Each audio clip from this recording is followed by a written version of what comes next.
बड़ी खुशी की बात है कि एक बार फिर से हम सबको ये मौका मिला कि हम आराधना करें एक साथ मिलकर और परमेश्वर के वचन को इस समय हम सुने। It's very good to see everybody and to have this opportunity that we can go to God's book and hear the message from the book of God. I will turn your minds this morning to Matthew chapter 4 and verse number 4, where Jesus said, "Man shall not live by bread alone, but by every word that proceeds out of the mouth of God." आज का जो पाठ होगा हम मत्ती के 4 अध्याय उसकी 4th आयत के ऊपर विचार करेंगे, जहां प्रभु यीशु मसीह ने सिखाया था कि मनुष्य केवल रोटी ही से नहीं परंतु प्रत्येक उस वचन से जीवित रहेगा जो परमेश्वर के मुख से निकलता है। तो इस बात को याद रखें कि बाइबल परमेश्वर के वचन की पुस्तक, इसमें जो बातें लिखी हुई हैं वो बातें लिखी हुई हैं जो परमेश्वर के मुख से निकली। जैसे कि हम बाइबल में पढ़ते हैं कि प्रत्येक बात जो बाइबल में लिखी हुई है, जैसा 2 तीमुथियुस 2 अध्याय 3 अध्याय की 16 आयत में हम पढ़ते हैं कि हर एक बात परमेश्वर की प्रेरणा से लिखी गई। तो ये परमेश्वर की प्रेरणा से लिखा गया बाइबल का ये वचन है, जिनकी बातों पर हम हमेशा देखते हैं और हमें देखने की जरूरत है, क्योंकि यीशु ने कहा मनुष्य केवल रोटी से नहीं परंतु प्रत्येक उस वचन से जीवित रहेगा जो परमेश्वर के मुख से निकला। तो ये बाइबल की बातें जो है ये परमेश्वर की बातें। So we must understand that, like Jesus said, that man shall not live by bread alone, but by every word that proceeds out of the mouth of God. As we read in 2 Timothy 3:16, that every scripture or every word of the Bible has been written by the inspiration of God. Now we must understand that man is two part. That's what Jesus is trying to tell here. यीशु मसीह यहाँ क्या बता रहे हैं? यीशु मसीह यहाँ बता रहे हैं कि मनुष्य जो है वो 2 हिस्सों में बटा हुआ है, अर्थात उसके 2 भाग हैं। एक उसका भाग है आत्मिक और एक उसका भाग है शारीरिक। तो शरीर के लिए रोटी की आवश्यकता है, लेकिन आत्मा के लिए वैसे ही परमेश्वर के वचन की आवश्यकता है। और परमेश्वर के वचन को सुनकर और उसको मानकर ही आत्मिक दृष्टिकोण से मनुष्य जो है वो जिंदा रहेगा। आत्मिक दृष्टिकोण से क्यों आरंभ में मनुष्य मर गया या परमेश्वर से अलग हो गया? पाप के कारण। जब उसने पाप किया तो परमेश्वर का वचन जो है वो हमको पाप से बचाए रखता है, वो हमें परमेश्वर के पास लाता है। उत्पत्ति की पुस्तक 1 अध्याय उसकी 26 और 27 आयत से हम देखते हैं कि किस प्रकार परमेश्वर ने मनुष्य को बनाया। तो परमेश्वर ने कहा कि हम मनुष्य को अपने स्वभाव पर और अपनी समानता पर बनाएंगे। सो मनुष्य जो है वो परमेश्वर के स्वभाव पर बना हुआ एक आत्मिक प्राणी है और परमेश्वर की समानता पर बना हुआ अमर प्राणी है। देखिए, स्वभाव और समानता, इन दोनों चीजों को हम देखें। हम परमेश्वर के स्वभाव पर बनाए गए हैं तो हम आत्मिक प्राणी हैं, हम परमेश्वर की समानता पर बनाए गए हैं तो हम अमर प्राणी हैं, क्योंकि परमेश्वर जो है वो अमर है और परमेश्वर क्योंकि आत्मा है। So we must understand according to Genesis 1:26-27, man has been created as God said in the image and the likeness of God. The image of God is spiritual, spirit. So man has been created after the spiritual image of God, and in the likeness, man is eternal as God is eternal. That is, man will remain forever, will not cease to exist. He will exist forever because God exists forever. Now we are reminded also to Genesis chapter 2 and verse number 7. अब उत्पत्ति की पुस्तक 2 अध्याय उसकी 7वीं आयत में हम देखते हैं कि परमेश्वर ने मनुष्य को आरंभ में भूमि की मिट्टी से रचा। God created man out of the dust of the ground. And then you see that God breathes into man that in his nostril the breath of life. Genesis 2:7. So यहाँ पढ़ते हैं उत्पत्ति के 2:7 में मिट्टी का पुतला जब परमेश्वर ने भूमि की मिट्टी से रच दिया, उसके बाद यहाँ लिखा है उत्पत्ति 2:7 में कि परमेश्वर ने अपने जीवन का श्वास मनुष्य के भीतर डाला। तो हमारे भीतर जो श्वास है, हमारे भीतर जो वास्तविक जीवन है, देखिए, एक तो पशुओं का जीवन होता है, वो जीवन जो है वो परमेश्वर की ओर से उनको नहीं मिला, वो तो भूमि से रचे गए। परमेश्वर ने कहा जानवर पशु सब जन्म ले लें, वो सब आ गए। लेकिन मनुष्य को जो परमेश्वर ने बनाया तो अपनी श्वास उसके अंदर दी। तो परमेश्वर का अंश, परमेश्वर का एक हिस्सा, उनका आत्मिक जीवन वो मनुष्य के अंदर है। और जब मनुष्य पाप करके परमेश्वर से अलग हो जाता है, जैसे आदम और हव्वा अलग हुए, तो इसका मतलब यही है कि उन्होंने अपने आत्मिक जीवन को परमेश्वर से अलग कर लिया। So we must understand that the breath of life is the part of God that lives in every man. Now, according to Hebrew chapter 9 and verse number 27, God has appointed for every man to die once and then face the judgment. इब्रानियों 9:27 में मनुष्य के बारे में लिखा है कि परमेश्वर ने यह नियुक्त किया है कि प्रत्येक व्यक्ति एक बार मरे और फिर उसका न्याय हो। देखिए यहाँ शब्द जो है परमेश्वर ने नियुक्त किया है। God has appointed man to die. परमेश्वर ने नियुक्त किया है कि मनुष्य मरे। क्यों? इसलिए ताकि मनुष्य को एक उपाय मिल सके कि वो अपने पापों से छुटकारा पाकर हमेशा की जिंदगी स्वर्ग में पा सके। अगर मनुष्य हम पाप के अंदर ही रहे और मरे ना, तो वो पाप के अंदर ही हमेशा रहेगा। तो मृत्यु को परमेश्वर ने क्यों नियुक्त किया? इसलिए ताकि मनुष्य जो है मृत्यु के द्वारा अपने शरीर से छुटकारा पाकर उस जगह जा सके जहां पर परमेश्वर है। क्योंकि परमेश्वर नहीं चाहते कि कोई भी मनुष्य नरक में जाए, लेकिन बहुत से लोग नरक में जाएंगे। जैसे मत्ती के 7 अध्याय उसकी 13 और 14 आयतों में लिखा है, क्योंकि अधिकांश लोग जो है वो चौड़े मार्ग पर चलते हैं, लेकिन परमेश्वर चाहते हैं कि लोग उनके स्वर्ग में आए। इसीलिए उन्होंने अपने इकलौते पुत्र को बलिदान दे दिया, ताकि उनके द्वारा वो जो हमारे पापों का बलिदान है, प्रायश्चित है, हम परमेश्वर के पास आए। तो परमेश्वर ने मृत्यु को नियुक्त किया ताकि हम मृत्यु के द्वारा शरीर से छुटकारा पाकर प्रभु यीशु मसीह के द्वारा स्वर्ग में चले जाए। God has appointed death so that we may be released from this body of sin and go to heaven to live with him. That's why God has appointed death. Now, according to Ecclesiastes chapter 12 and verse number 7, सबोपदेशक 12 अध्याय उसकी 7वीं आयत में लिखा हुआ है कि जब मनुष्य की मृत्यु हो जाती है तो उसका शरीर तो मिट्टी में चला जाता है, चाहे वो दबा दिया जाए, चाहे वो जला दिया जाए, किसी भी तरीके से, लेकिन आत्मा जो है वो परमेश्वर के पास चली जाती है। इसका अर्थ क्या हुआ? इसका मतलब है वो परमेश्वर के हाथों में चली जाती है। कि परमेश्वर ने 2 स्थान नियुक्त किए हैं जहां प्रत्येक आत्मा जाकर रहती है उस दिन तक के लिए, जब तक कि पुनरुत्थान का दिन ना आए, जबकि मनुष्य की देह का पुनरुत्थान होगा, जलाई जाएगी, उसका न्याय होगा, और तब मनुष्य जो है या तो नरक में जाएगा या स्वर्ग में जाएगा। लेकिन उससे पहले जो मनुष्य कहाँ जाता है? परमेश्वर के पास, और परमेश्वर उनको उस जगह पे रखता है जिस जगह पर उन्होंने चुना है अपने जीवन में रहने के लिए। So Ecclesiastes chapter 12 and verse number 7 says that man goes in the hands of God. His body goes to dust, but man, the spirit goes to God. Now also remember Ecclesiastes chapter 12 and 5 where it says that man goes to his eternal home after death. 5वीं आयत जो सबोपदेशक की पुस्तक के 12 अध्याय की, उसको भी याद रखें। बाइबल में हमको परमेश्वर ने यह बताया है कि मृत्यु के बाद मनुष्य जो है अपने अनंत घर को चला जाता है। इस बात को याद रखें, क्योंकि मनुष्य अमर है, वो हमेशा बना रहेगा, विद्यमान रहेगा, परमेश्वर के स्वभाव पर बनाया गया, इसलिए वो अनंत घर को चला जाता है। इस बात को हम लूका के 16 अध्याय में पढ़ते हैं, जहां प्रभु यीशु मसीह ने सिखाया था कि 2 आदमी पृथ्वी पर रहे, दोनों मर गए, और फिर वो अपने अपने जीवन की अवस्था के अनुसार जैसा जीवन उन्होंने पृथ्वी पर व्यतीत किया था, वो इसके बाद वो उस जगह गए।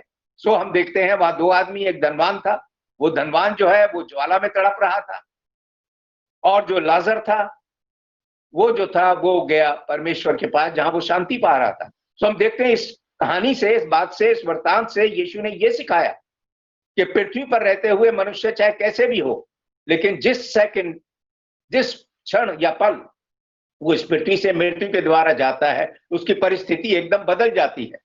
तो जैसा जीवन उसने इस पृथ्वी पर व्यतीत किया, यदि परमेश्वर की इच्छा को मानकर व्यतीत किया, तो वो उस जगह जाएगा जहां वो शांति पाएगा। लेकिन अगर परमेश्वर की इच्छा को मानकर उसने अपना जीवन व्यतीत नहीं किया, तो वो उस जगह जाएगा जहां वो पीड़ाजनक स्थान है, जहां वो पीड़ा में रहेगा उस दिन तक, जिस दिन प्रभु यीशु मसीह न्याय के दिन ना आ जाए और देह को ना जला दें।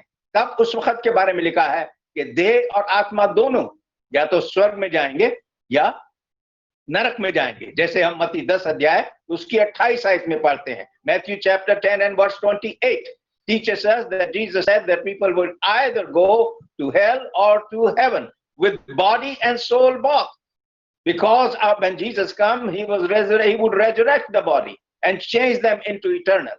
So we must remember that man has been created as an eternal being. So इस बात से हमको ये याद रखना चाहिए कि परमेश्वर ने मनुष्य को एक ऐसा बनाया है प्राणी जो हमेशा अमर है, हमेशा रहेगा।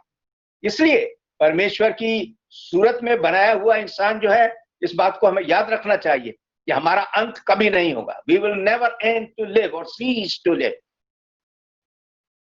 मनुष्य को हम एक घड़ी के तरीके देख सकते हैं। देखिए, हम घड़ी देखने जाते हैं, बाजार के अंदर लेकर आते हैं, खूबसूरत सी घड़ी हम देखते हैं, वो देखने में खूबसूरत लगे, लेकिन बात यह है कि महत्व किस चीज का है? वो चीज जो अंदर उस घड़ी के अंदर टिक टिक कर रही है, जब वो टिक टिक करना बंद कर देती है, अंदर उसका जो भी है वो जब बंद हो जाता है काम करना, तो वो घड़ी जो है वो बेकार हो जाती है, चाहे वो कितनी भी खूबसूरत ऊपर से लग रही हो। तो याद रखें, इसी तरीके से मनुष्य है, मनुष्य की आत्मा जो अंदर है, प्रभु यीशु मसीह जो इस बात से हमको सिखा रहे हैं, वो ये सिखा रहे हैं मत्ती 4:4 से कि मनुष्य केवल रोटी ही से नहीं परंतु हर एक उस वचन से जीवित रहेगा जो परमेश्वर के मुख से निकलता है। वो वचन जो है हमारी आत्माओं के लिए आवश्यक है। हमें अपने आत्मिक जीवन की तरफ, अपनी आत्माओं को बचाने के लिए, उनको सही रखने के लिए, उसको सही रखने के लिए परमेश्वर से जुड़े रहना है उनके वचन के द्वारा। जैसे कि हम घड़ी को देखते हैं, एक घड़ी ऊपर से सुंदर होती है, हम उसको खरीद कर ले आते हैं, लेकिन जब वो चलना बंद कर देती है, समय देना बंद कर देती है, तो हम क्या करते हैं? उस घड़ी से उनको कोई फायदा नहीं होता है, चाहे वो कितनी भी अच्छी और सुंदर ना हो। जब हम उसको रिपेयर कराते हैं, मान लीजिए घड़ी बंद हो जाए, तो हम उसको ठीक कराने के लिए ले जाते हैं। अब रिपेयर कराते हैं, मरम्मत कराते हैं, किस चीज की कराते हैं? ऊपर से नहीं, अंदर से रिपेयर कराते हैं कि अंदर से अगर वो रिपेयर हो जाए तो वो सही हो जाए। तो इसी प्रकार से परमेश्वर का वचन जो है वो हमारे अंदर से हमारी आत्मा को रिपेयर करता है, मरम्मत करता है। अब यदि हम परमेश्वर के वचन को पढ़ें, सुने और उसके मुताबिक अपने चाल चलन को बनाएं। बहुत से लोग परमेश्वर के वचन को सुनते हैं लेकिन अमल नहीं करते, पढ़ते हैं लेकिन अमल नहीं करते, तो उनकी आत्मा पाप में रहती है और पाप में ही चली जाती है। तो इस बात को याद रखें कि बाइबल जो परमेश्वर का वचन है, उससे मनुष्य जो है आत्मिक दृष्टिकोण से बना रहेगा, और आत्मा की जरूरत है हमको बचाने की, ना कि शरीरों को। So we must understand that man is like a beautiful watch, but that beautiful watch looks beautiful from outside, but what is inside, that's what it matters. If that stops giving the right time, then it's of no use. See, that body is of no use. It may look beautiful, but that is what is inside, that is of use. And when it stops, we take it to the repair shop, and what do we want to repair? Well, we want the inside should be repaired. Why? Because it is the inside that matters and not the outside. So it is the word of God that repairs us inside, inwardly, if we stay connected with God's word and follow God's word. And that is why Jesus said, man shall not live by bread alone, but by every word that proceeds out of the mouth of God. So we must remember, we should give importance to the soul. God gave importance to the soul. Jesus came and died and suffered and died on this earth. Why? For the soul, not for the body. यीशु मसीह इस दुनिया में आए, उन्होंने दुख उठाए, वो मारे गए, किस लिए? शरीरों के लिए नहीं, आत्माओं के लिए। यीशु मसीह इसी बात को बता रहे हैं। आज का जो पाठ है वो हमारा पाठ यही है कि हम अपनी आत्मा की तरफ ध्यान दें, शरीरों की तरफ ध्यान ना दें। आप अब दूसरा मिसाल हम लेते हैं, आप एक सोने की ज्वेलरी खरीद लाते हैं, कोई अच्छा हार होता है या हीरे का एक अंगूठी लिया, अब वो जो दुकान वाला है वो आपको एक सुंदर से बॉक्स में देता है, उसको आप लाके उसको सुरक्षित रख लेते हैं, उसको शायद लॉकर में रख दें या बक्से में रख दें, कहीं भी रख दें। किसको? बॉक्स को। क्यों? क्योंकि उस बॉक्स के अंदर कीमती गहने हैं, कीमती अंगूठी है, हीरे की अंगूठी है। यदि उसमें से वो निकाल लें आप और बॉक्स खाली हो जाए, फिर आप उसको बाहर कहीं भी रख देंगे। ऊपर से तो वो बॉक्स दिखाई दे रहा है, हम बॉक्स को लाके लॉकर में रखते हैं। क्यों? क्योंकि उस बॉक्स के अंदर जो चीज है, हम उस बॉक्स को एक बक्से में रख के ताला लगा देते हैं। क्यों? क्योंकि उस बॉक्स के अंदर कीमती चीज है। अगर वो बॉक्स खाली हो तो हम उसको बाहर ही छोड़ देंगे। तो हम क्या देख रहे हैं? हम कह रहे हैं वो जो चीज जो अंदर है, हमारी आत्मा जो अंदर है, परमेश्वर ने जब मनुष्य को बनाया तो आदम के नथनों में अपने जीवन का श्वास दिया। आदम के अंदर जो जीवन था वो आत्मिक जीवन था। हमारे अंदर जो जीवन है वो आत्मिक जीवन है, परमेश्वर का एक अंश, परमेश्वर का एक हिस्सा वो हमारे अंदर है।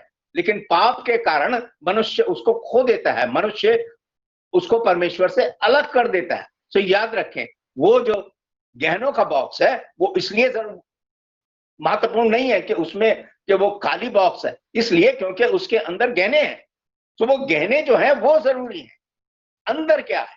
देखिए पहला कुरिन्थियों उसके 3 अध्याय की 16-17 आयत में आप देखेंगे यही बात पौलुस कहते हैं कि क्या तुम नहीं जानते, मसीह लोगों को लिखा गया, क्रिश्चियंस जो नहीं जानते कि तुम्हारे भीतर परमेश्वर का आत्मा वास करता है, तुम परमेश्वर के मंदिर हो, परमेश्वर का आत्मा तुम्हारे अंदर वास करता है। और यदि तुम परमेश्वर के मंदिर को नाश करोगे, कैसे नाश करते हैं? जब लोग ड्रग्स लेते हैं, शराबें पीते हैं, लड़ाई झगड़ा करते हैं, गंदी भाषा बोलते हैं, गंदे काम करते हैं, तो परमेश्वर के इस मंदिर को देखिए वो क्या कह रहे हैं, तुम्हारा शरीर क्या है? परमेश्वर का मंदिर है, जिसके अंदर ये मसीह लोगों के लिए लिखा गया, जिसके अंदर परमेश्वर का आत्मा वास करता है। परमेश्वर का आत्मा कहां वास करता है? हमारे अंदर, अपने वचन के द्वारा। यही बात पहला कुरिन्थियों 6 अध्याय 19 और 20 आयत में लिखी हुई है। पौलुस ने कहा क्या तुम नहीं जानते कि परमेश्वर का आत्मा तुम में वास करता है? इसलिए अपने शरीर और अपनी आत्मा से परमेश्वर की बड़ाई करो। कुलुस्सियों 3 अध्याय उसकी 16वीं आयत के अंदर हम पढ़ते हैं, वहां लिखा है, पौलुस ने कहा था परमेश्वर के वचन को अपने हृदयों में, अपने मनों में, अपने दिलों में अधिकाई से बसने दो। तो हम बात कर रहे हैं अंदर, मनुष्य के अंदर जो चीज है वो है आत्मा। परमेश्वर का आत्मा भी हमारे अंदर रहता है, और वो अंदर रहता है, वो कैसे दिखाई देता है, कैसे पता चलता है कि परमेश्वर का आत्मा हमारे अंदर है? क्योंकि हम आत्मा के काम करते हैं, आत्मा के फल हमारे अंदर लगते हैं। वो आत्मिक फल जो परमेश्वर के वचन को सुनकर, समझकर, सीखकर हमें आते हैं, वे आत्मिक फल होते हैं, क्योंकि परमेश्वर का आत्मा हमारे अंदर वास करता है। सो जो अंदर है, हमारी आत्मा, उसका महत्व है। और इसीलिए यीशु कह रहे हैं कि मनुष्य केवल रोटी से नहीं परंतु उस वचन से जीवित रहेगा जो परमेश्वर के मुख से निकलता है। और वही वचन है जो परमेश्वर के वचन की पुस्तक बाइबल में हम पढ़ते हैं, सीखते हैं, और उसको चाहिए कि वो अधिकाई से हमारे मनों में बसे। So we must remember also that not only the man's body is compared to a watch, beautiful watch, but is also compared to a jewelry box or a box in which there is a diamond ring. We bring the box, we protect the box, we put it in a locker or put it somewhere very securely. Why do we take care of the box? Because what is it inside? If that box would be empty, we would just throw it anyway. So what is of importance? The important thing is what is in the box. And so in our body, see, when God created man, he breathed into the man, into the body of man, his own life, the breath of life that came from God. So that is most important. When man sinned, it separates that soul or spirit that came from God, have been received by God. Because of sin become separated. This is what happened in the case of Adam and Eve. So we remember that box we take care of because what is inside. If that box would be empty, the jewel box or the jewelry box, if it is empty, we just place it anywhere. So the importance is not of the box. The importance is what is in the box. That's priceless. That is something that is very, very, very, very important. So the three scriptures that we can see, 1 Corinthians chapter 3, verse number 16, 17, it says that, do you not know that your body is the temple of God? And the 17 and 20 says the same thing, that if you destroy the temple of God, which is your body, by doing sinful thing, by doing wrong thing, then God will destroy you. So it says in 1 Corinthians chapter 6, verse number 19 and 20, therefore glorify God in your body and in your spirit. Colossians chapter 3 and verse number 16 says, let the word of God abide in you richly. We should let the word of God take control of our heart. When we hear it, when we read it, let the word of God, let's walk by according to the word of God and then bear the fruit of the Spirit. So what we see that man is two part, but even though they are two part, but what is important? It is the soul of man. The body returns to earth, but the soul returns to live and goes to God. So हम क्या देख रहे हैं? हम ये देख रहे हैं अपने पाठ के अंदर कि मनुष्य को परमेश्वर ने दो हिस्सों में बनाया। एक हिस्सा क्या है? एक हिस्सा उसका जो है वो शरीर है जो भूमि की मिट्टी से रचा गया, और दूसरा हिस्सा क्या है? आत्मा, जो परमेश्वर से उसको मिला, हमारा आत्मिक जीवन। और किसकी महत्व है? महत्व हमारे आत्मिक जीवन का है। इसीलिए हम यूहन्ना के 6 अध्याय में पढ़ते हैं, वहां आप देखते हैं कि बहुत से लोग यीशु मसीह को ढूंढ रहे थे, और यीशु को ढूंढते हुए जब वो वहां पर आए गलील के पास, तो यीशु ने उनसे कहा कि मैं तुम्हें जानता हूं, मैं जानता हूं कि तुम मुझे क्यों ढूंढ रहे हो। तुम इसलिए ढूंढ रहे हो क्योंकि मैंने कल तुम्हें रोटियां खिलाई थी। ये वो दृष्टांत है जहां यीशु मसीह ने 5,000 से भी ज्यादा लोगों को भोजन खिलाया था, 2 मछली से और 5 रोटी से, जैसे हमने पढ़ा बाइबल में। सो ये लोग दोबारा आ गए, यीशु को ढूंढ रहे थे। यीशु ने कहा मैं जानता हूं क्यों ढूंढ रहे हो, तुम मुझे रोटियों के लिए ढूंढ रहे हो। लेकिन देखिए यूहन्ना 6 अध्याय उसकी 27 आयत में यीशु ने क्या कहा उनसे। यीशु ने उनसे कहा कि उस भोजन की चिंता मत करो, उस भोजन को मत ढूंढो जो शरीर तक ही रहता है, जो नाशवान है, परंतु उस भोजन की चिंता करो, उस भोजन को ढूंढो जो अनंत जीवन तक ठहरता है, और वो भोजन मैं तुमको दूंगा। कौन सा है वो भोजन? वो परमेश्वर का वचन है जो हमारी आत्माओं को बनाए रखता है और हमारी आत्माओं को अनंत जीवन दे सकता है। जो समस्या है लोगों के अंदर उस समय थी, जो आज भी यही समस्या है। लोग क्या कर रहे थे? लोग यीशु को ढूंढ रहे थे। क्यों ढूंढ रहे थे? क्या यीशु मसीह परमेश्वर के पुत्र, वो स्वर्ग से पृथ्वी पर आए थे, वो लोगों को आत्मिक जीवन देने के लिए आए थे। वो उनको जो सिखाते थे, शिक्षाएं देते थे, और आत्माओं को बचाने के लिए देते थे। और जब वो ये ऐसे आश्चर्य कर्म करते थे, किस लिए करते थे? ताकि लोग जो है इस बात में विश्वास करें कि वो परमेश्वर के इकलौते पुत्र हैं, वो स्वर्ग से आए हैं, क्योंकि कोई मनुष्य ऐसे काम नहीं कर सकता। वो इसलिए उन कामों को नहीं करते थे। उन्होंने भोजन उनको खिलाया 5,000 लोगों को, इसलिए नहीं खिलाया कि वो बताना चाहते थे कि उनके पास ये सामर्थ्य है, वो भोजन खिलाने के लिए आए हैं या लोगों को चंगा करने के लिए आए। इसलिए यीशु मसीह नहीं आए थे। वो लोगों का आत्माओं, उनकी आत्माओं का उद्धार करने के लिए आए थे। तो लोगों को चाहिए था कि उनको ढूंढे, उनके पास आए अपने आत्माओं को बचाने के लिए, अपनी आत्माओं को स्वर्ग में ले जाने के लिए। लेकिन यहां पर लोग क्या करें? लोग यीशु मसीह को ढूंढ रहे थे। क्यों ढूंढ रहे थे? शारीरिक भोजन के लिए, रोटियों के लिए। यीशु ने कहा मैं तुम्हें जानता हूं कि तुम क्यों ढूंढ रहे हो, इसलिए मत ढूंढो मुझे कि तुम्हें रोटी चाहिए, परंतु इसलिए मुझे ढूंढो कि तुम्हारी आत्मा जो है उसको बचाने के लिए, जो वचन मैं तुम्हें सिखाता हूं, बताता हूं, उसके लिए मुझे ढूंढो। कि आज भी लोग यही करते हैं। मैं टीवी पे प्रचार करता हूं, अब टीवी पे जैसे ही मैं शुरू करता हूं, लोगों के फोन आना शुरू हो जाते हैं। अब जितने भी फोन आते हैं वो क्यों आते हैं? सारे के सारे लोग यही पूछते हैं, हमारे घर में कोई बीमार है उसके लिए प्रार्थना कर दो, हमारी नौकरी नहीं है उसके लिए प्रार्थना कर दो, हमारी कोई लड़ाई झगड़े हो रहे हैं घर के अंदर उसके लिए प्रार्थना कर दो, हमारी जमीन जायदाद का झगड़ा चल रहा है, प्रॉपर्टी का झगड़ा चल रहा है, उसके लिए प्रार्थना। सारे लोग जो है अपने शरीर की बातों के ऊपर पड़े।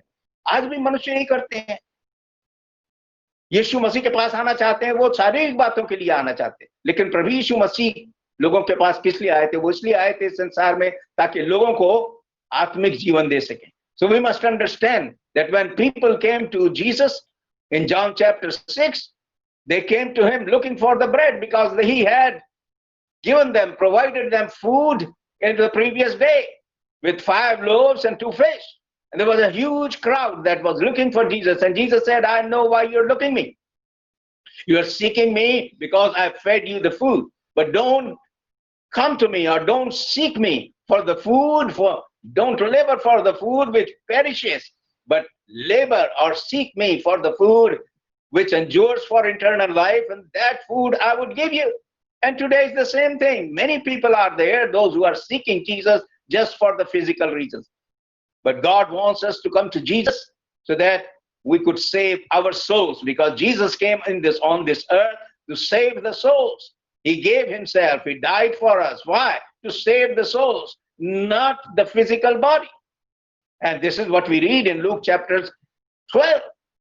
लूका के 12 अध्याय में हम पढ़ते हैं कि वहां पर एक नौजवान था। यीशु मसीह देखिए आत्मिक शिक्षाएं दे रहे हैं।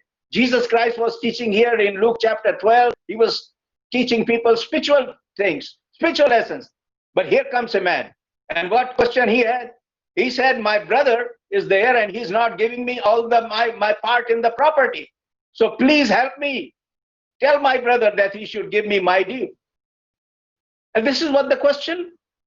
He came to Jesus, but Jesus didn't want to enter into that. You see, Jesus did not come to settle the human discourse or the human problems, physical problems. He came to settle the spiritual problem. And that's why Jesus gave that answer as you read in Luke chapter 12, verse number 13, 14, 15, and the rest of the verses. He gave him a different lesson. So इस बात को याद रखें कि लूका के 12 अध्याय के हम देखते हैं कि यीशु मसीह आत्मिक पाठ लोगों को सिखा रहे थे। और लोग, एक लड़का वहां पर आया और वो कहने लगा यीशु मसीह से कि मुझे मेरे भाई से बचा ले, उसको बता मेरे भाई को कि वो पूरा हिस्सा मेरे को अपने जमीन जायदाद में दे। और देखिए यीशु ने उससे क्या कहा, यीशु ने कहा कि मेरे को तुम्हारे ऊपर किसने न्याय ठहराया है? Who has appointed me arbiter on you? Jesus said to this young man. See, Jesus said, I have not come to solve the physical problem. यीशु मसीह ने उस लड़के को कहा कि मैं इस संसार में इसलिए नहीं आया हूं कि मैं सांसारिक बातों को, समस्याओं को हल करूं। मैं किस लिए आया हूं? मैं आत्मिक जीवन देने के लिए, मैं आत्माओं को सुधारने के लिए आया हूं। Jesus told him that I have come for the spiritual reason, to save the souls. And then he gave that parable of the rich fool. इसके बाद यीशु मसीह ने उस धनवान का यहाँ पर दृष्टांत को उन लोगों को सुनाया जो सारे लोग यीशु मसीह के बाद, उन्होंने कहा कि किसी का जीवन उसकी संपत्ति की बहुतायत से नहीं होता। That's what we need to learn. One's life does not consist of the abundance of his physical possessions. That's what Jesus said to the crowd who were listening to this argument or this debate between this young man and Jesus. He wanted Jesus to solve his physical problem, but Jesus said, take heed and beware of covetousness, for one's life does not consist of the physical possessions. ये लड़का जो यीशु के पास आया, वो चाहता था कि वो यीशु मसीह उसके जो समस्या है, उसकी समस्या जो सांसारिक है, जो शारीरिक है, जो प्रॉपर्टी की है, वो यीशु मसीह सुधार दें। यीशु ने क्या कहा? वहां 15 आयत में लिखा है, यीशु ने कहा चौकस रहो, क्योंकि किसी का जीवन उसकी संपत्ति की बहुतायत से नहीं होता। और फिर यीशु मसीह ने उस धनवान की बात की, उसका दृष्टांत दिया था, जिसको हम कहते हैं वो मूर्ख धनवान का, a fool, a rich fool, whose example Jesus gave, or the story Jesus gave. He said this was a great man. He was in the physical दृष्टिकोण, in the physical way. यीशु ने उनको सिखाया कि शारीरिक दृष्टिकोण से ये बहुत बड़ा आदमी था, अमीर आदमी था, और यहाँ तक था कि उसने कहा उसके पास इतना सब कुछ हो गया, उसने कहा अब मेरे लिए सब कुछ है और मुझे किसी चीज की आवश्यकता नहीं। He had acquired everything. This rich man, when he said that I have everything, now I don't need anything. But Jesus said, God spoke to him, tonight your life will be acquired from you or taken away from you. Then to whom all of these things belong to? See, he was not prepared spiritually. He was prepared physically. And that's what the foolishness that Jesus wanted to teach to this man and to this crowd. यहाँ पर प्रभु यीशु मसीह इस दृष्टांत से क्या सिखा रहे थे कि ये आदमी कितना मूर्ख था। इसने अपने शरीर के लिए तो सब कुछ बंदोबस्त कर लिया, कह रहा है कि मेरे को अब किसी चीज की जरूरत नहीं, दुनिया में सब कुछ मैंने पा लिया, लेकिन वास्तव में उसके पास आत्मिक दृष्टिकोण से अब कुछ नहीं था। अब वो जब यहां से जाएगा तो कहां रहेगा? आत्मिक दृष्टिकोण से। क्या खाएगा? आत्मिक दृष्टिकोण से। तो आत्मिक दृष्टिकोण से उसने अपने आप को तैयार नहीं किया था, लेकिन वो कह रहा था मैं तैयार हूं। इसलिए यीशु ने उससे कहा कि आज ही रात तेरा प्राण तुझसे ले लिया जाएगा, तब ये जो कुछ तूने इकट्ठा किया है सब किसका होगा? देखिए उसकी जो तैयारी थी वो केवल जो थी संसार की थी, आत्मिक तैयारी नहीं थी। यही पाठ है जो आज हम सीख रहे हैं कि हमें अपने आप को तैयार करना है आत्मिक रूप से जिंदा रहने के लिए। हमेशा कहां? स्वर्ग में। अगर हम आत्मिक रूप से जिंदा रहने के लिए स्वर्ग में अपने आप को अभी तैयार नहीं करेंगे तो हम रहेंगे तो हमेशा, लेकिन कहां जाकर रहेंगे? नरक में। क्योंकि यीशु ने कहा था कि जब वो आएंगे उस दिन सबका न्याय करेंगे, और जो लोग धर्मी नहीं पाए जाएंगे, प्रभु यीशु मसीह के भीतर धर्मी नहीं पाए जाएंगे, वो कहां जाएंगे? वो अनंत विनाश में जाकर रहेंगे, उस जगह रहेंगे जहां हमेशा की पीड़ा है। लेकिन जो लोग प्रभु यीशु मसीह में धर्मी पाए जाएंगे, परमेश्वर के वचन पर चलकर जो इस संसार से गए, अपनी आत्माओं को तैयार करके, वो कहां जाकर रहेंगे? वो परमेश्वर के पास रहेंगे, वो अनंत जीवन पाएंगे। और इसी काम को करने के लिए यीशु मसीह इस पृथ्वी के ऊपर आए थे। तो इस से प्रभु क्या सिखा रहे हैं? वो ये सिखा रहे हैं कि ये मनुष्य जो है तैयार तो था, लेकिन शारीरिक दृष्टिकोण से तैयार था, इस जमीन पर रहने के लिए तैयार था, लेकिन आत्मिक दृष्टिकोण से इस संसार से जाने के बाद रहने के लिए वो तैयार नहीं था। इसलिए वो यीशु ने कहा, हे मूर्ख, तेरा प्राण आज ही तुझसे ले लिया जाएगा। तब क्या होगा? O fool, tonight your soul will be required of you, where will you go and live? What will happen then? Tonight, after tonight, what will happen? और यीशु ने कहा कि ऐसे ही प्रत्येक वो मनुष्य है जो शारीरिक दृष्टिकोण से अपने आप को तैयार करता है, लेकिन आत्मिक दृष्टिकोण से अपनी आत्मा को तैयार नहीं करता। Jesus said that the person is a very foolish person who thinks himself that I'm physically prepared, but is not spiritually prepared, not prepared to live, to go to God in heaven. And so we must start giving importance to our souls. तो ये चाहिए जो हम पाठ आज देख रहे हैं कि हमें ये कोशिश करनी चाहिए कि हम आत्मिक दृष्टिकोण से सही हो। मैं आपका ध्यान दिलाना चाहूंगा पहला तीमुथियुस 6 अध्याय उसकी 7 से 10 आयतों के ऊपर। Now I want to read to you, and if you have your Bibles ready, you can open with me to 1 Timothy chapter 6 and verse number 7 to 10. And I'm going to read it in Hindi. You follow in your English Bible. Hindi में हम इसको इस प्रकार पढ़ते हैं। पहला तीमुथियुस 6 अध्याय 7 से 10 आयतें। क्योंकि ना हम जगत में कुछ लाए और ना जगत से कुछ ले जा सकते हैं। यदि हमारे पास खाने और पहनने को हो तो इन्हीं पर संतोष करना चाहिए।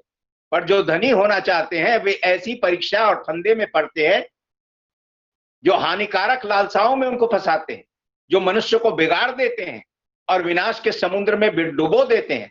क्योंकि रुपए का लोभ सब प्रकार की बुराइयों की जड़ है, जिसे प्राप्त करने का प्रयत्न करते हुए बहुतों ने विश्वास से भटककर अपने को नाना प्रकार के दुखों से छलनी बना लिया है।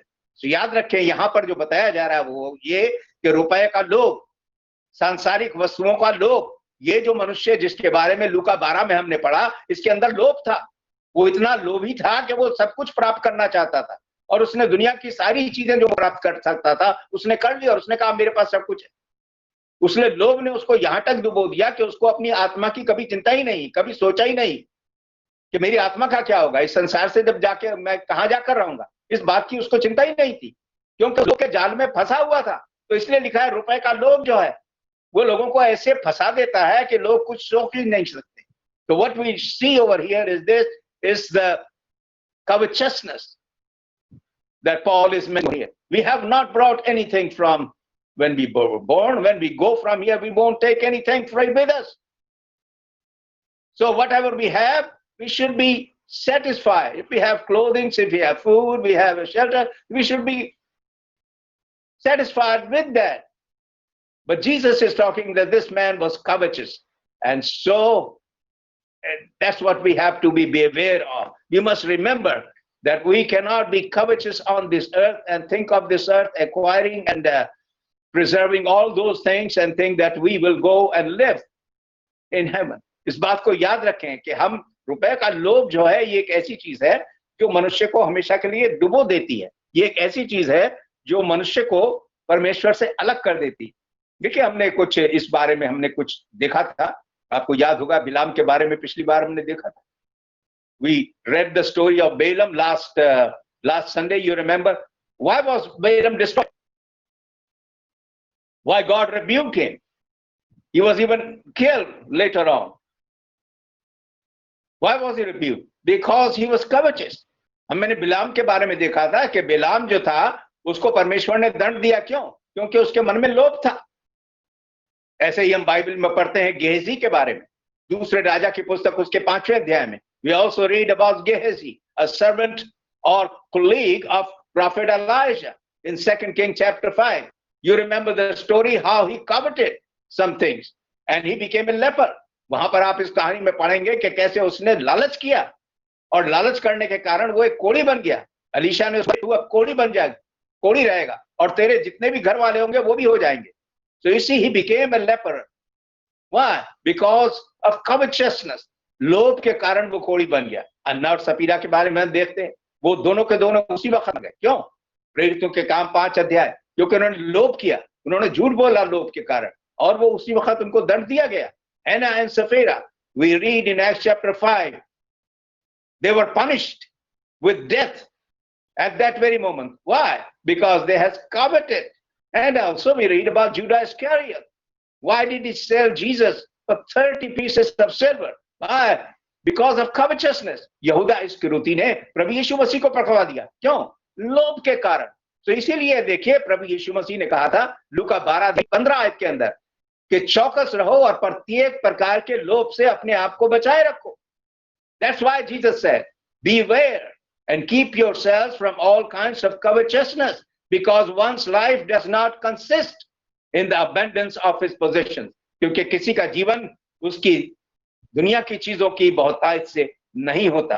सो हम देखते हैं कि लोभ जो है, इसके कारण जो है लोग जो है वो अपनी आत्माओं का की तरफ ध्यान नहीं देते। यही कारण है कि मत्ती के 16 आयत में प्रभु यीशु मसीह ने कहा था, I draw your attention to Matthew chapter 16 and verse number 26 because of this, where Jesus said, for what profit to a man is it if he loses his soul and gain whole of the world and everything of the world, but loses his soul? What profit it would be?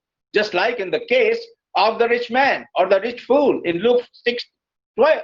He had acquired and he had accumulated everything, but in a moment everything was gone. Then what did he take? Nothing. And where did he go? He went to a place to live without God in hell. So हम देखते हैं यही बात प्रभु यीशु मसीह ने की मत्ती 16 अध्याय उसकी 26 आयत के अंदर। यीशु ने कहा यदि मनुष्य सारे जगत को प्राप्त कर ले, सारे जगत की सारी वस्तुओं को प्राप्त कर ले, परंतु अपनी आत्मा को खो दे, तो उसे क्या लाभ होगा? तो एक बड़ी भारी मूर्खता है। देखिए हमारे पाठ का जो विषय है उसको याद रखें। मनुष्य केवल रोटी से नहीं परंतु उस वचन से जीवित रहेगा जो परमेश्वर के मुख से है, वो जरूरी है। रोटी जो है केवल शरीर के लिए है और शरीर का अंत क्या है? वो मिट्टी में मिल जाएगा, लेकिन आत्मा क्या है? वो तो अमर है, वो हमेशा रहेगी। तो उसको बचाने के लिए यीशु आए थे और उसी की चिंता हमें करनी चाहिए। यही बाइबल की मूल शिक्षा है। अगर आत्मा को हमने खो दिया तो हमें क्या लाभ होगा? यीशु कह रहे हैं यदि मनुष्य सारे जगत को प्राप्त करे और अपनी आत्मा की हानि उठाए, अपनी आत्मा को खो दे अंत में, तो उसे क्या लाभ होगा? सारा प्रयत्न किया, सब कुछ मेहनत करी, सारी जिंदगी भर सब कुछ जगत की वस्तुओं के लिए, लेकिन अंत में अपनी आत्मा को खो दिया। यही बात हम पढ़ते हैं लूका के 12 अध्याय में उस धनवान के बारे में, मूर्ख धनवान के बारे में। उसने सारी जिंदगी भर सब कुछ इकट्ठा करने की कोशिश करी और पल भर में सब कुछ छोड़ गया, और उसके बाद क्या हुआ? उसके पास कुछ भी नहीं था। तो प्रभु यीशु मसीह क्या सिखा रहे हैं? वो यही सिखा रहे हैं कि हम शरीर से ज्यादा अपनी आत्माओं के ऊपर बल देना शुरू करें, आत्माओं की चिंता करें, और आत्माओं को जीतने के लिए उनका उद्धार करने के लिए क्या परमेश्वर ने दिया? उन्होंने अपना वचन हमको दिया है। उनके वचन को पढ़ें, उसको सीखें, उसको सुने और फिर उसके अनुसार चलने की कोशिश करें, क्योंकि पल भर में जब हम इस दुनिया से जाएंगे तो हम कहाँ जाएंगे? जैसे कि हम उस अमीर आदमी और लाजर के बारे में देखते हैं। एक क्षण भर में जब वो गए तो कहाँ गए? वो दोनों अलग अलग स्थानों में गए, और ऐसे स्थानों में गए जहां वो हमेशा हमेशा के लिए होंगे। या तो स्वर्ग में रहेंगे या वो नरक में रहेंगे। जहां वो गए, तो ये उनको निश्चय करना था और ये हमको निश्चय करना है कि हम कहां जाकर रहना चाहते हैं। इसीलिए यीशु ने कहा यदि मनुष्य सारे जगत को प्राप्त करे, अंत में अपनी आत्मा की हानि उठाए, उससे क्या लाभ होगा? देखिए यीशु कह रहे हैं मनुष्य अपनी आत्मा को खो सकता है, अपनी आत्मा की हानि उठा सकता है। कैसे? सांसारिक और शारीरिक वस्तुओं पर बल देकर, आत्मा की तरफ ध्यान ना देकर। इस बात को गौर से सुन लें। यीशु ने कहा कि यदि मनुष्य सारे जगत को प्राप्त कर ले, दुनिया की जितनी भी चीजें सब कुछ अच्छे मिल जाए, सब कुछ हो, लेकिन अंत में अपनी आत्मा को खो दे तो क्या होगा? जैसे ये आदमी जो था जिसके बारे में हमने पढ़ा लूका 12 में, सारी दुनिया की सारी चीज उसके बाद वो सोचता था कि मैं बिल्कुल सही हूं, सब कुछ मेरे पास है, लेकिन क्षण भर में जब वो यहां से गया तो वो कैसे गया? उसके बाद कुछ भी नहीं था, तो उसने अपनी आत्मा को खो दिया, वो नरक में जाकर रहे। यही बात जो है हमें सोचने की जरूरत है कि जब तक इस जीवन में हम इस पृथ्वी के ऊपर हैं, हमारा ध्यान इस बात पे जाना चाहिए कि हमारी आत्मा क्या सुरक्षित है कि नहीं। शरीरों की तरफ ज्यादा ध्यान ना दें। शरीर के लिए जो कुछ जरूरी है परमेश्वर ने हमको दिया है। इसीलिए यीशु मसीह ने दिखाया था पहले तुम उसकी धार्मिकता और उसके राज्य की खोज करो, बाकी सब वस्तुएं परमेश्वर तुम्हें दे देंगे। हमारा ये कर्तव्य होना चाहिए, हम जो क्रिश्चियन हैं, हम जो मसीह हैं, कि हम ज्यादा सबसे अधिक परमेश्वर और उसके राज्य, उनकी धार्मिकता की खोज करें। सारा समय फोन के ऊपर लगे रहते हैं, सारा समय दुनिया की बातों के ऊपर लगे रहते हैं, परमेश्वर के वचन को नहीं पढ़ते, परमेश्वर की वचन की शिक्षाओं की तरफ ध्यान नहीं करते। जो सीखते हैं, जो सुनते हैं, उसको भी एक कान से सुन के दूसरे कान से निकाल देते हैं। अंत में क्या होगा? इस बात की तरफ ध्यान लोगों का जाता नहीं है। ये जो आदमी था, ये जो मूर्ख धनवान था, सारी जिंदगी भर उसने क्या किया? शारीरिक वस्तुओं की खोज में लगा रहा और शारीरिक वस्तुओं को इकट्ठा करने की खोज में लगा रहा, और अंत में क्या कहता है कि अब तो मेरे पास सब कुछ हो गया, अब किसी बात की चिंता नहीं है। यीशु ने कहा आज ही रात तो तेरा प्राण ले लिया जाएगा, तब ये सब किसका होगा? फिर कहां जाकर रहेगा? फिर क्या खाएगा? फिर क्या होगा? यीशु मसीह जो है वो आत्मिक पाठ देने आए थे, और वो हमारा आत्मिक जीवन जो है वो परमेश्वर का वचन बचा सकता है। कैसे? अगर हम उनके वचन को पढ़ें, सीखें, उसको हजम करें, उस पर चलें। यही बात है जो सबसे बड़ी शिक्षा है, जो लोगों को हजम नहीं होती, लोग इस बात को समझना नहीं चाहते, केवल शारीरिक बातों में लगे रहते हैं, संसारिक की बातों में लगे रहते हैं।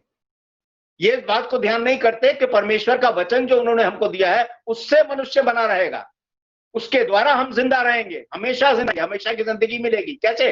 परमेश्वर के वचन के द्वारा। यदि उस पर चलेंगे, उसके अनुसार अपने जीवनों को व्यतीत करेंगे। यदि हमारा परमेश्वर के वचन हमारे जीवनों के अंदर उसका कोई मतलब नहीं है, कोई आधार नहीं है, उसके अनुसार हमारे जीवन व्यतीत नहीं हो रहे हैं जैसे यीशु ने सिखाया, बाइबल में जैसे हम पढ़ते हैं, तो जो कुछ भी हमारा दुनिया के अंदर होगा वो सब जो है वो एक क्षण में हो जाएगा, और उसके बाद हमारा क्या होगा? हम परमेश्वर के पास जाकर अनंत जीवन नहीं पाएंगे। यही बात तो यीशु मसीह सिखा रहे हैं। यदि मनुष्य सारे जगत को प्राप्त करे और अपने प्राण की, अपनी आत्मा की हानि उठाए, तो उसे लाभ क्या होगा? सारी जिंदगी बिता दी, लेकिन क्या लाभ हुआ? भी लाभ नहीं हुआ। तो मैं आपको ये बताने की कोशिश कर रहा हूं कि इस बात को सीखने की जरूरत है। महत्व किस चीज का है? हमारी आत्मा का, जो परमेश्वर ने हमको दी, परमेश्वर के पास से आई, जो उनका हिस्सा है, जो हमारे अंदर है, उसको बचा लें। परमेश्वर ने अपने इकलौते पुत्र को दे दिया ताकि उनके द्वारा लोग अनंत जीवन पाएं। God so loved the world that he gave his only begotten son so that we may be saved, our souls. See, we are not caring for our souls. We are caring only for the physical things. That's what we learned from the parable of the rich fool. He wanted to gain everything and he acquired everything and he thought that I have now everything. But Jesus said that tonight your soul would be required. God told him, what will be then? Where would you live? He would live without God, would have no eternal heaven or eternal life, but he would have eternal punishment, eternal hell. He went where he chose to go. And this is what actually is for us. We have to remember that we are spending all our time in the physical things, about the physical things. People are spending more times with the phones, with the gadgets, with other things than on the Bible or the reading of the Bible, thinking about the Bible. People are trying to acquire whatsoever is in the world. Their minds are set on the world, things of the world, but no, not on the word of God. But in the end, what would matter? It is only the word of God that matter, and that's what Jesus said. Man shall not live by bread alone, but by every word that proceeds out of the mouth of God. And that word is in the Bible. We should read it, spend more time with Bible, read it, digest it, and live it. That's what it would matter. The rich man did not think of that. And we don't think of that much. That's why Jesus said in Matthew chapter 16 and verse number 26, for what profit it would be a man if he gained the whole world, but in the end loses his soul. How would a man lose his soul? By giving importance to the physical things. If we give more importance to the physical things, to the worldly thing, remember we are losing our souls. But if we give importance to the word of God, to godly teachings, to godly living, then it would save our soul. The word of God. We should remember that. What would a man profit if he gains the whole world and loses his own soul? We can lose our soul if we give importance to the word. We should start giving importance to our soul, to the word of God, to godly teaching, what God's word teaches us, and start living by it. Don't spend your time on many things of the world. Spend your time to gaining the knowledge of the word of God, and then live by it. That's what it is going to matter in the end. If tonight our life is taken away, where we would end up? What we are choosing now. अगर आज हमारा जीवन प्राण हमसे ले लिया जाए तो हम कहां जाकर रहेंगे? देखिए, हम अमर प्राणी हैं। याद रखिए, हमने अब्राहम में देखा, परमेश्वर ने मनुष्य को बनाया अपने स्वभाव, अपनी सूरत। परमेश्वर क्या है? उनका स्वरूप क्या है? वो आत्मा। अपनी समानता पर परमेश्वर अमर है। सो हम अमर प्राणी हैं। परमेश्वर के हम स्वभाव के अनुसार हम आत्मिक अमर प्राणी हैं। हम पशुओं के समान नहीं है। वो जब मरते हैं तो उनका अंत हो जाता है, हमारा अंत नहीं होगा, हम हमेशा रहेंगे। लेकिन कहां जाकर रहेंगे? इस बात की हमको चिंता होनी चाहिए कि हम आज रात को अगर प्राण ले लिया जाए तो हम कहां जाकर रहेंगे? इस बात की चिंता रहती नहीं है। 24 घंटे दिन के जो है संसारिक बातों में लगा देते। यीशु कह रहे हैं यदि मनुष्य सारे जगत को प्राप्त करे और अंत में अपने प्राण की हानि उठाए, अपनी आत्मा की हानि उठाए। देखिए कितनी अद्भुत शिक्षा है और महत्वपूर्ण शिक्षा है, फिर भी लोग नहीं सीखते। अंत में अपनी आत्मा की हानि उठाए तो लाभ क्या होगा? सारा जीवन आप कितने भी वर्ष व्यतीत कर लें, अंत में लाभ क्या होगा? कुछ भी नहीं मिलेगा। कहां जाके अनंत जीवन हमारा ठहरेगा और रहेंगे हम? उस जगह नहीं जहां परमेश्वर चाहते हैं। उन्होंने अपने इकलौते पुत्र को इसलिए दे दिया ताकि हम उनके द्वारा स्वर्ग में जाएं। लेकिन ये हमारे हाथ में है कि हम जाना भी चाहते हैं कि नहीं? नहीं, हम नहीं जाएंगे, आना चाहते हैं, क्यों? अपना सारा जीवन तो हम शारीरिक बातों में व्यतीत करते, सुनते भी हैं तो समझते नहीं, और समझते भी हैं तो समझते नहीं। एक कान से सुन के दूसरे से निकाल देते हैं, उन बातों पर विचार नहीं करते जो परमेश्वर का वचन है। यीशु कह रहे हैं मनुष्य केवल रोटी से नहीं परंतु वो प्रत्येक उस वचन से जीवित रहेगा जो परमेश्वर के मुख से निकलता है। क्या हम हमेशा की जिंदगी पाना चाहते हैं कि नहीं? इसलिए तो देखिए पहला यूहन्ना 2 अध्याय उसकी 15 से 17 में लिखकर कहा था मसीही लोगों को। यूहन्ना क्या कहते हैं? तुम ना तो संसार से न संसार की वस्तुओं से प्रेम करो, क्योंकि जो कुछ संसार में है, शरीर की अभिलाषा, आंखों की अभिलाषा, जीविका का घमंड, ये परमेश्वर की ओर से नहीं, ये संसार की ओर से है। और संसार और जो कुछ भी संसार में है वो सब मिटता जाता है, लेकिन वो जो परमेश्वर की इच्छा के अनुसार चलते हैं वो सर्वदा बने रहेंगे। सुना आपने? We must give heed to God's word. 1 John chapter 2 and verse number 15 to 17. This is what it says. Love not the world, the things of the world. For whatsoever is in the world, it is not of the Father, but it is of the world. And the world and whatsoever is of the world is perishing. But he who does the will of God, walks according to the will of God, shall abide forever, will continue to live forever. So where is our emphasis? हमारा बल कहाँ है? संसार है, संसार की वस्तुएं हैं, या परमेश्वर का वचन और आत्मिक बातें हैं? इसीलिए ने कहा था सबसे पहले तुम उसके धर्म के, उसके राज्य की खोज, उसकी धार्मिकता की खोज करो, उसके राज्य की खोज करो, बाकी चीजें तुम्हें मिल जाएंगी। ठीक है, बहुत से लोग परमेश्वर के वचन के अनुसार नहीं चलते। क्यों नहीं चलते? क्योंकि उनका जीवन जो है वो सांसारिक बातों में फंसा हुआ है। हमें अपने जीवनों में, हम जो मसीह है, परमेश्वर की बातों को सबसे पहला दर्जा देना चाहिए। We should start giving emphasis and first place to godly things. Remember in John chapter 4 and verse number 34, when Jesus' disciples came to him and said, time for dinner or lunch, what did Jesus say in verse number 32? He says, my food is this, to do the will of God. See, he said that this is not food time for me. He was teaching, he was taking a Bible class with the woman on the well. ठीक है, यीशु मसीह यहाँ एक औरत को सिखा रहे थे यूहन्ना के 4 अध्याय में, उसको परमेश्वर की बातें सिखा रहे थे। और चेले आगे कहने लगे तो खाने का समय है, खाना खा ले। क्या यही होता है? बहुत सी बातें ऐसी होती, और लोग जो है वो सांसारिक बातों में उलझ जाते। यूहन्ना 4 अध्याय की 34 आयत में यीशु ने अपने चेलों को क्या बोला? भोजन जो है वो ये है, परमेश्वर का वचन है। मैं परमेश्वर के वचन को पूरा करने के लिए आया हूं, ये मेरा भोजन है। यीशु मसीह की जो प्राथमिकता थी, जो पहला स्थान था, बल था, वो आत्मिक बातों पर था, और यही बातें हमारे अंदर होनी चाहिए। इसीलिए यीशु ने कहा था सबसे पहले तुम उसके धर्म, उसकी धार्मिकता और उसके राज्य की खोज करो। परमेश्वर की धार्मिकता और उसके राज्य की खोज करना, उनके वचन की खोज करना, उसको सीखना, उस पर चलना, ये हमारी प्राथमिकता होनी चाहिए। कि बहुत से लोग हैं इतवार के दिन, संडे के दिन, जैसे बाइबल में हम पढ़ते हैं कि हमें चाहिए कि हम आराधना में इकट्ठे हों। सारे मसीही लोग जिन्होंने बपतिस्मा ले लिया है, मसीह बन गए,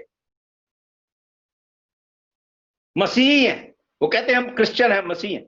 लेकिन बहुत से मसीही लोग जो है संडे के दिन, इतवार के दिन आराधना नहीं करना चाहते। क्यों? क्योंकि वो सोना चाहते हैं। वो कहते हैं एक ही दिन तो मिलता है, हम तो सोएंगे।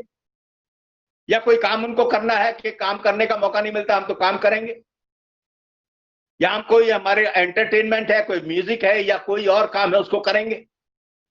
किसी को घर में बुलाना है, मेहमान बनेंगे या मेहमान दवारी करेंगे। तो वो इसलिए संडे को वर्शिप नहीं करना चाहते। और देखिए बात क्या है, एम्फेसिस किस चीज का है, बल किस बात पे है।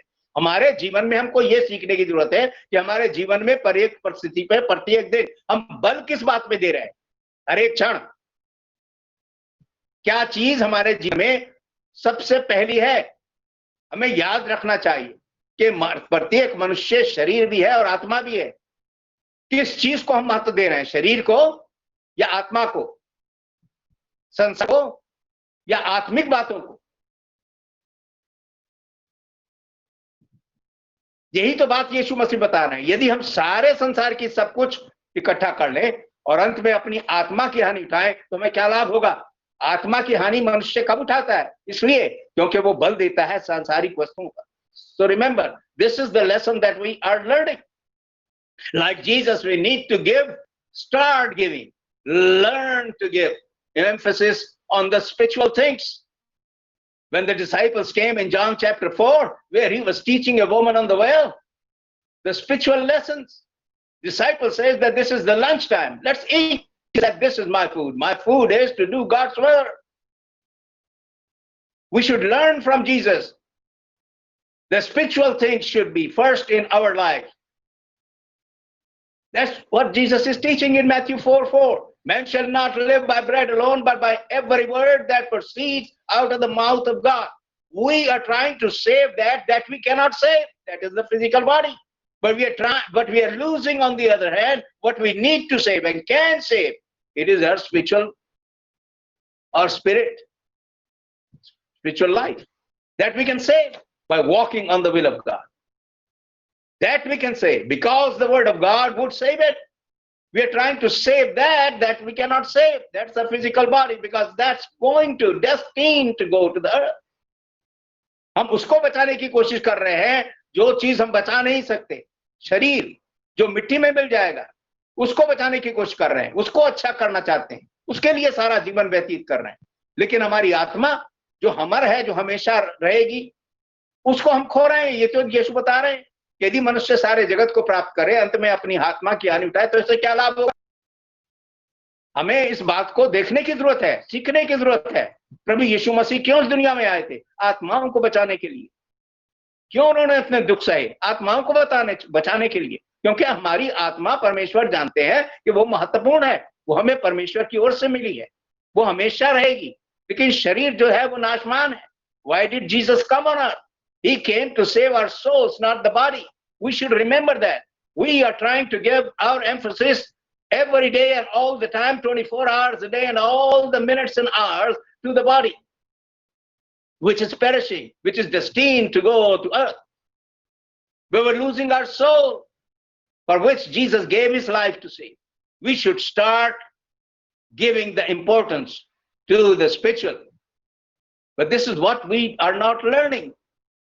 And that's why you see many people are there, those who do not want to even attend the worship of God on the first day of the week or Sunday, as the Bible teaches that we should as Christians. Why do people miss the worship on Sunday? Because some want to sleep over, some want to catch with some work, some errands, some chores, some want to spend some time in entertainments, or invite over or go to invitation. See, all physical. Their emphasis is on the physical. Therefore, they don't want to meet even on Sunday, worship of God. Why? Because their emphasis on the physical side. And that's exactly what Jesus is teaching. If a man gains the whole world and in the end loses his soul, what shall he gain? What profit would it be? God's word teaches us to save our souls. And that's why Jesus came, and that's why we have to be careful. So the question in the last is this. The question is, what is more important to us, the body or the soul? So अंत में जो सवाल हमारे सामने है वो ये कि हम इस बात को आज जवाब दें कि हमारे निकट जो है किस बात का महत्व है। क्या हम शरीर को महत्व देते हैं या अपनी आत्मा को महत्व देते हैं? शरीर मिट्टी से निकला, लेकिन आत्मा परमेश्वर से मिली। The body came from the earth, the soul of man came from God. This is what we learn. But what is important to us?